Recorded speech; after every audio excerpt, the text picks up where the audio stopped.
Okay, yeah, so hey, my name is Jiri. I'm very sorry I'm late. I blame Ukrainian Airlines, but at least I got to see a new part of Kiev, which is the Borispol airport. Had a fantastic night at the hotel there. But I'm very happy to be here. So I'm originally from Finland, but I now live in Germany. And in Germany, there's, everything is serious business. Everything is about data and numbers. There's no emotion to anything. So I figured that I would talk about the thing that our company does, which is influencer marketing, and I would do a very, very kind of data-oriented, very kind of German approach. So this presentation is only going to be numbers and graphs, pretty much nothing else. So I hope you're comfortable with that, and I hope you can see the screen fine. My background is that I've been in this industry for 16 years now. So I started at Mr. Good Living when I was 16. I worked on these like very earliest mobile games, so like Nokia phones with 80 by 60 pixel screens, black and white, and whatnot. Then I worked in games media as a CTO for a company. I worked in game production, on PC games, on console games. I've started a few companies. So I started a company called Rocket Pack, which we sold to Disney Interactive. So I also spent a couple of years at Disney as a vice president. And now for the last few years, I've been running a company called Shark Punch. And with Shark Punch, we've already done, we've done a PC game. So we did the master plan, which we shipped on Steam.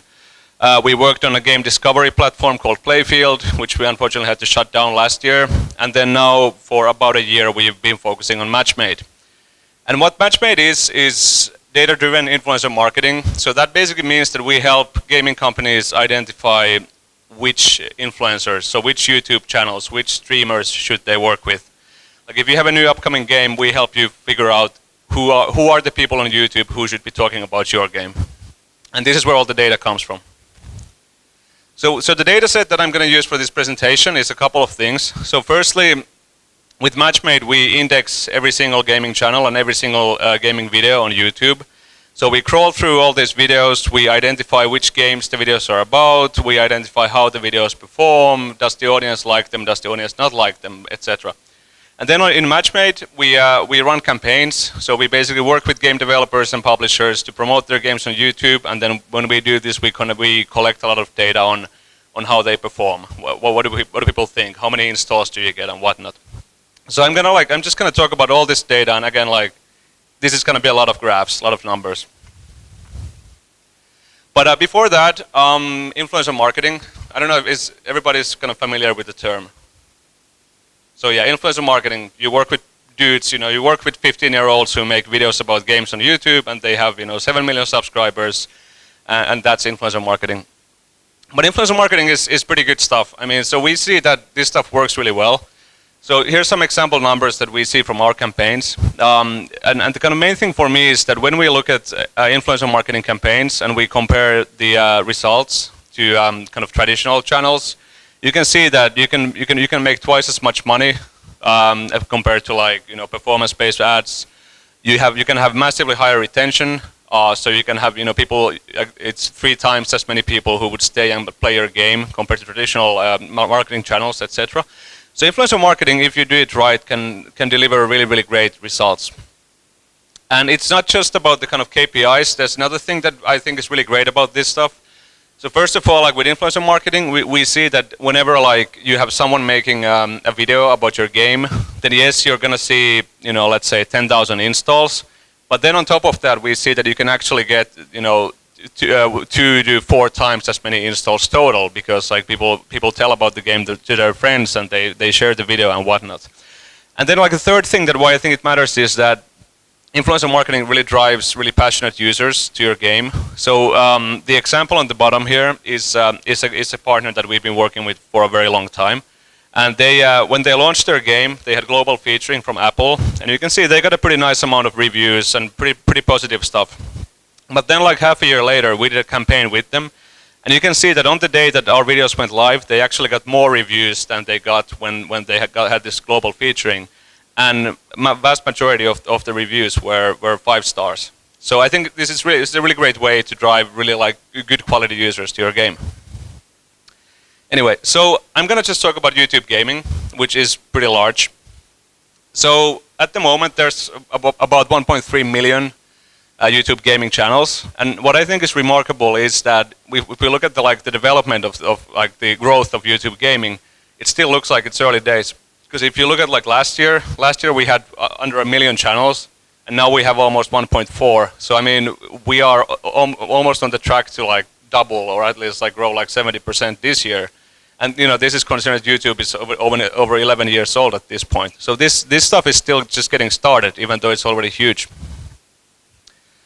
And what is kind of funny actually to me is that most of these channels are still active. So when we look at the number of YouTube gaming channels that have released a video in the past few months, that's 82% of them. So I mean, when we look at the numbers, it's really like most of these guys who make these gaming videos on YouTube, they keep at it.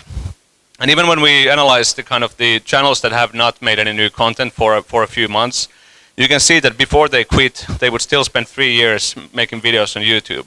So I think, you know, from a game developer's point of view, these guys are pretty serious about it. So I think it's really meaningful to kind of like try to seek out like long-term partnerships with YouTubers, because they are really dedicated to what they do, and again, they can drive very good results. Now, of course, reality is that most of these channels are really small. So I mean, the vast majority of all YouTube gaming channels have less than 1,000 subscribers, and really like, if you have a game, then you know, a channel that has 1,000 subscribers makes a video, you're not even going to see that in your analytics. So yes, there's a lot of channels, but in reality, there's only, you know, some tens of thousands of channels that you actually might want to work with. So for example, for us, like we don't work with channels that have less than 20,000 subscribers. So really, like, we're only talking like, I don't know, like 20,000, 15,000 channels that actually matter from a results point of view.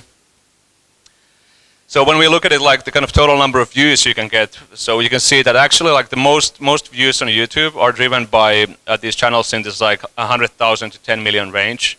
And really like the vast majority of channels don't really contribute anything to the total view count. So like the thing I'm trying to illustrate here is just that if you're a game developer and you're looking to work with influencers, with YouTubers, then really it's that kind of like 10K to 10 million range where you're going to see most bang for the buck. And then of course there's a few big guys. There's the guys who have over 10 million subscribers, but actually like even if you got all of them to make a video about your game, the total number of you're going to see is not going to be that significant. Of course the problem here is that if you want to focus on these big bars here, then that means that you're talking about tens of thousands of channels, which means that you need some help doing that. But there are platforms that help you work with a lot of influencers. Of course, if you just want to get like a really big video made, then the reality is that you just go to PewDiePie, you ask PewDiePie to make a video, he's going to ask you for 150,000 euros, and then he'll make one video, and potentially that one video can reach 4 million people. It's unlikely. There's also a pretty high chance that he's just going to make a Hitler video, and you're going to end up on the front page of newspapers as the gaming company that sponsored a Hitler video. But if you only really want to get like one video out that has a lot of reach, then that's for the big guys. But really, like if you look at the kind of number of channels that can deliver these kinds of view counts, there's maybe like 16 of them. So and it's very hard to work with them. So I would not consider them as a viable partner for any gaming company. Yeah. Then I want to talk about a little bit about who are the people you can reach on YouTube. Well, firstly, it's a lot of Americans. So the kind of the light blue is the number of subscribers, and the dark blue is number of views you get from these different countries. One thing to keep in mind here is that these are self-reported. So this is based on the YouTuber claiming that they are in the US, or the YouTuber claiming that they are in Brazil. So and there's a bit of a tendency for YouTubers from, you know, smaller countries to pretend they're American because they think they're going to reach a bigger audience this way. But this is still kind of indicative of like where the big opportunities are. So if you know that your game does really well in one of these markets, then it will probably perform pretty well on YouTube as well. There's also a couple of interesting things here. So for example, you can see that there's a couple of countries where the number of views compared to the number of subscribers, actually the ratio is very different. So you can see that, for example, in Korea or Japan, there's not that many people watching these videos or they're subscribing to these channels, but they are very dedicated to the channels they subscribe to. So they will watch every single video twice for those countries. So there's national differences, but I don't have the time to get into that. So just, you know, take a photo and figure it out when you're gonna run some campaigns. But one thing that I think is really important to keep in mind is that when we work with Matchmade, when we run campaigns, we get people coming to us and saying that, okay, I wanna reach Americans, so I wanna work with American YouTubers. And the advertisers or the sponsors, the game company's assumption is that if you work with American YouTubers, that means you're going to reach an American audience, and that's just not always true. So I mean, so these are screenshots from Matchmade, from our platform. So on the left, I don't know if you can read this, but you can see that here's one guy.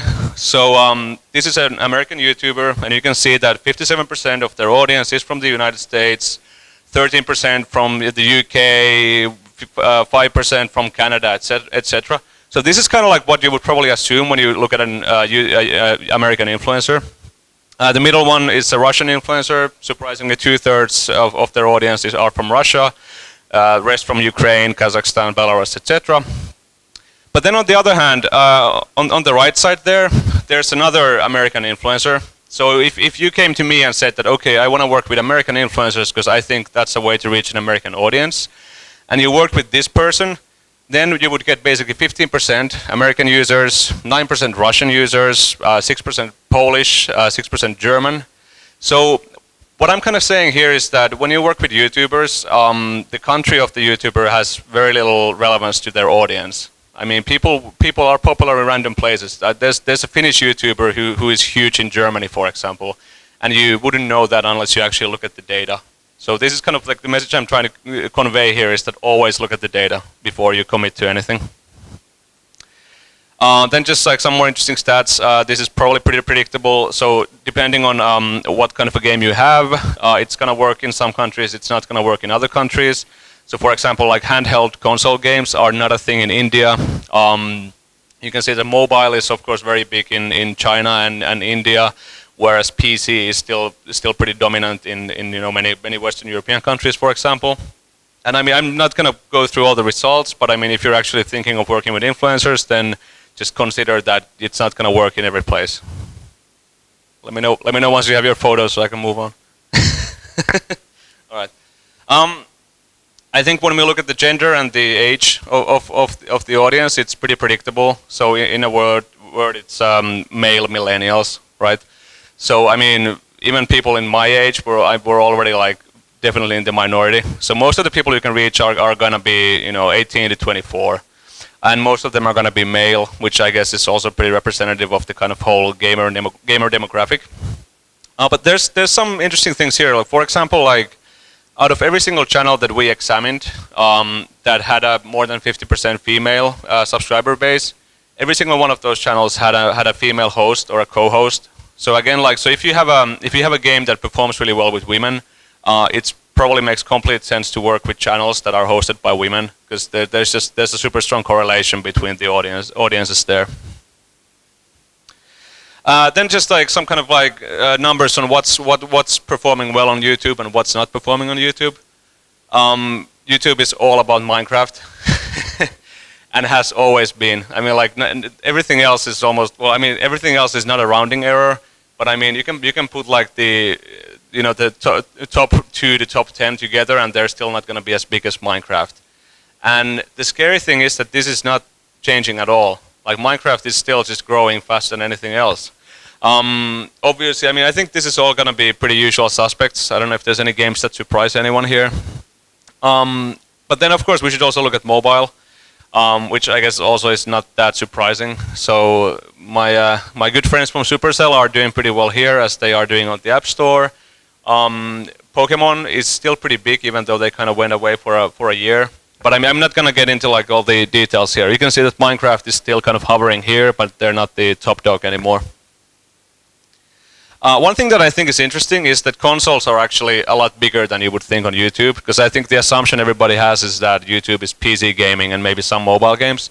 But actually most of the videos you see on YouTube, most of the gaming videos are about games that are available on consoles. So I think this is like a super like under-addressed market. So if anybody here has a console game, I think you would do really well to work with YouTubers to promote it. The only bad thing about that is that it's really hard to track the results. So even if you run like an influencer marketing campaign for a console game, it's going to be really hard for you to prove that your game sold a lot of units because of that. but it's potentially a super large viewership that you can get. Yeah, another thing that's probably not that surprising is that people actually don't like mobile games that much, at least on YouTube. I mean, I think that's a lot about just the fact that most mobile games are not built to be watched. But I think that's changing quite a lot. So I mean, right now, yeah, you can see that mobile games on average have worse reviews. They are shorter videos than the other platforms. But you can see that this is changing really, really quickly. So there's more and more mobile games that are basically built for influencers. And I think a year from now, this is going to look very, very different. So, I mean, we work with a lot of mobile gaming companies, and we see really great results. So I think this is just a sign of the industry not waking up to the potential of YouTube yet. Then, I mean, as I mentioned, Minecraft. So this is comparing the kind of number of channels that covered a specific game in the last 2 months compared to the previous 2-month period. And I mean, hopefully it's not a surprise to anybody that PlayerUnknown's Battlegrounds has been gaining a crazy amount of viewership. So PUBG is probably the fastest growing game on YouTube right now. But the funny thing is that Minecraft, which is what, 8 years old, Minecraft added almost as many new channels as did PUBG, which is like the hottest shit in the games industry right now. On the other side, on the losing side, I think it's interesting to see that you can see that a bunch of new Nintendo games came out. You can also see that they did not stick around very well. So you have Zelda, you have the new Mario Kart. They had a lot of coverage when they came out, and people did not keep playing them. Whereas on the other hand, I can't see. Yeah, Pokemon Go is another funny thing, because like Pokemon Go was completely dead at some point, but then a couple of months ago they pushed out an update, and now we actually see them in the top 10 fastest growing games on YouTube again. So it just shows you that actually like you can do a lot with content updates. Game's not over when your first launch isn't that successful. And then finally, just looking at what's been growing the fastest. So this is looking at games that have started with like almost 0 views earlier this year, and that now have a sizable number of channels covering them. And again, you can see that PUBG is just completely unique. Like it just took off, and it is literally off the charts. And PUBG is 100 times as big as any of the other games on this list. But there's a couple of interesting ones. Like for example, like it looks like the new Crash Bandicoot is gonna be a massive YouTube hit. Fortnite. I don't know if people even know Fortnite. It looks like Fortnite's definitely gonna be a massive hit on YouTube. And you can also see in the end that you have games like you have Yonder that is just about to take off. So I mean, like I think if I was a developer, I would be looking at this and considering like, does my game have anything? Is my game relevant? Is my game similar to these games? Because that probably means that there's an audience out there that would really love to see the game. Yeah, I figured that we're kind of almost out of time here. I have 2 more minutes, so I have some more slides that I will just quickly plow through since we have 2 more minutes. This is the kind of more actionable stuff. So if you're actually considering working with influencers, you have 3 options. You can work with agencies, you can work with platforms, you can work with them directly. If you have a lot of time and you have no money, you do it directly. If you have a lot of money and you have no time, you use agencies and networks, and it's going to be really fucking expensive, by the way. And then there's the kind of midpoint. There's several platforms that help you reach influencers, and that's kind of the right balance between cost and time spent. There's different ways of working with these guys. You can do shoutouts, which is basically I make videos about Clash Royale, but in the beginning of the video I will say like, oh hey, you guys should check out this new cool game that I just saw, blah blah blah blah blah, and then I make a video about Clash Royale. You can do visibility, which is basically I have a baking channel, and when I bake, I'm playing Clash Royale because that's how I relax. And then you have gameplay videos, which is basically actually someone playing the game and talking about it. And in terms of like performance, gameplay videos are much better than anything else. Shoutouts are cheap, but they deliver shit results. So if your game kind of like is good for being watched, then definitely go for gameplay videos. This is something that people should really understand. Based on our data, like sponsored content is not a bad thing, and the audience does not see it as a bad thing. So our data shows that if you have sponsored content that's actually relevant and interesting to the channel's audience, people don't care at all that it's sponsored. But if you have sponsored content that's not relevant to the channel's audience, that is the worst thing that could happen. So the influencer will lose fans, you will get bad ratings, you will have people shouting at you on the internet. So this is like, if you do this kind of stuff, then make sure it's relevant to the channel. Make sure it's what the channel's audience is looking for. And yeah, there's all kinds of stuff on pricing and whatnot that we're not going to get into right now, but if you want to ask me about how this all works on the business side, then maybe just come talk to me after the presentation, because I think my 2 minutes are actually now up. So thank you.